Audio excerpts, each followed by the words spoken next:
80 शब्द प्रति मिनट शुरू। अध्यक्ष महोदय, वित्त मंत्री जी ने वित्त विधेयक सदन में प्रस्तुत किया है।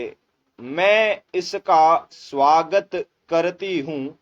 पिछले साल से जो कदम वित्त मंत्रालय ने उठाए हैं, उन कदमों से हमारे देश की आर्थिक स्थिति में व्यापक सुधार हुआ है।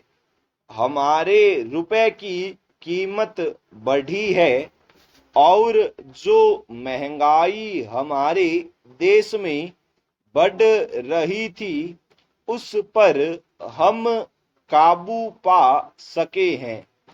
महोदय, हमारे उद्योगों में भी बढ़ोतरी हुई है। खास तौर से जो हमारे सार्वजनिक क्षेत्र के उद्योग हैं, उन्होंने बहुत ही अच्छा काम किया है। जो मुनाफा उन्होंने दिखाया है, उसे देखकर आशा की जा सकती है कि हमें बाहर से किसी प्रकार का सामान आयात नहीं करना पड़ेगा।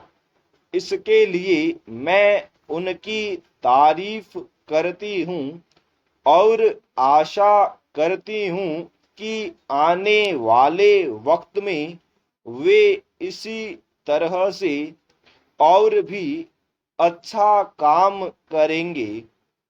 महोदय, हमारी वित्त मंत्री जी ने निजी क्षेत्र में बहुत सी रियायतें दी है और इसी दृष्टिकोण से दी है ताकि देश का उत्पादन बढ़ सके, लोगों को रोजगार मिल सके और सभी लोगों को आवश्यक सामान सस्ती दरों पर उपलब्ध हो सके।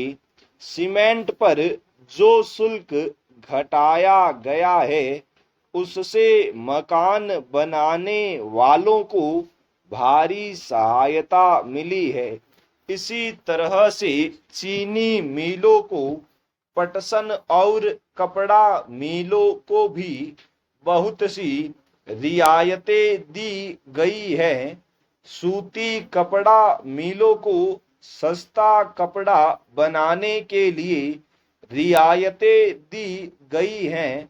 साथ ही हमारे वित्त मंत्री जी ने उनको कहा है कि इतनी छूट मिलने के बाद उद्योगपतियों को अपनी जिम्मेदारी समझनी चाहिए और अपना उत्पादन बढ़ाना चाहिए।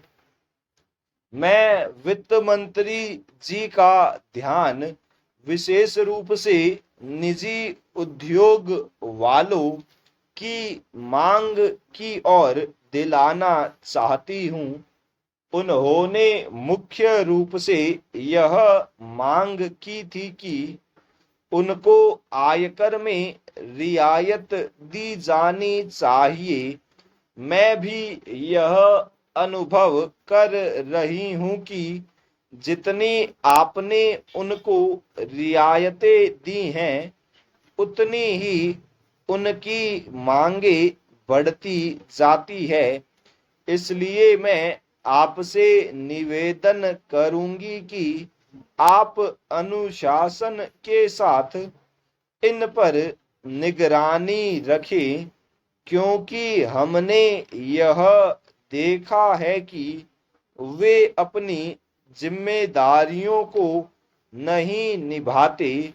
उनका मात्र लक्ष्य मुनाफा होता है। उनका लक्ष्य यह नहीं होता है कि ज्यादा से ज्यादा लोगों को रोजगार दिया जाए या ज्यादा से ज्यादा उत्पादन बढ़ाया जाए। वे अपने फायदे के लिए काम करते हैं और रियायतों का अनुचित लाभ उठाते हैं। स्टॉप।